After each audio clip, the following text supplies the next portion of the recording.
I am Maverick Justin El Padillo, the representative of the Philippines for this United Nations Youth Conference. I am here today to give you a glimpse on our culture by showing you some of our unique cultural icons. For the first icon, adobo is a popular dish in the Philippines that usually composes of chicken or pork that is marinated in soy sauce, vinegar, garlic, bay leaf, and pepper, which gets slowly stewed later on. Adobo came from the Spanish word adobar, which means marinade, sauce, or seasoning. Since this dish is unofficially considered as the national dish of the Philippines, it has many variations, such as coconut cream adobo, yellow adobo, which uses turmeric to give it yellow color, and white adobo, which is the original version of adobo. White adobo only uses vinegar and salt to flavor the meat. It is iconic to the Filipino culture because Filipino natives developed the method of preserving food by utilizing the acid in the vinegar and the high salt content of soy sauce to prohibit bacterial growth.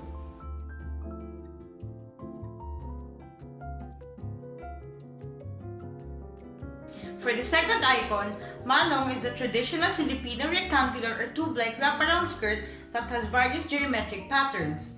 It can function as a skirt for both men and women, a dress, a blanket, a sunshade, a bed sheet, a dressing room, a hammock, a prayer mat, and many other more. This is a good cultural icon because it displays the culture of the ethnic groups of the Philippines through its design. Not only that, it is also a good representation of the Filipinos' practicality because a malong has a lot of purposes for the price of one.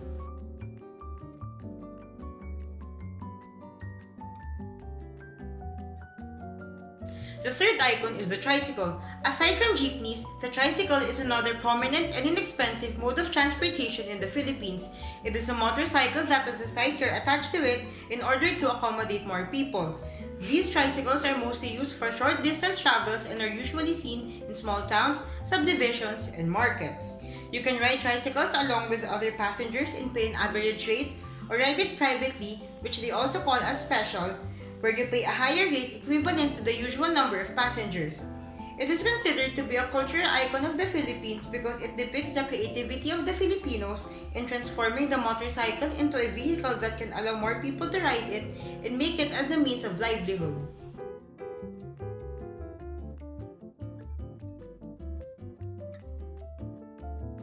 The fourth icon will be all about the act of bayanihan.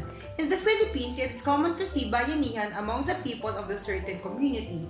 Bayanihan literally means being a town and is used to refer as the unity of the community by assisting one another whenever someone needs help without expecting something in return.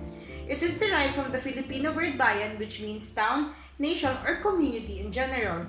This act is one of the cultural icons of the Philippines because one notable feat of Filipinos is they are very helpful. Moreover, the act of bayanihan serves as a great tool in letting the world see how helpful and supportive the Filipinos are towards their fellow citizens.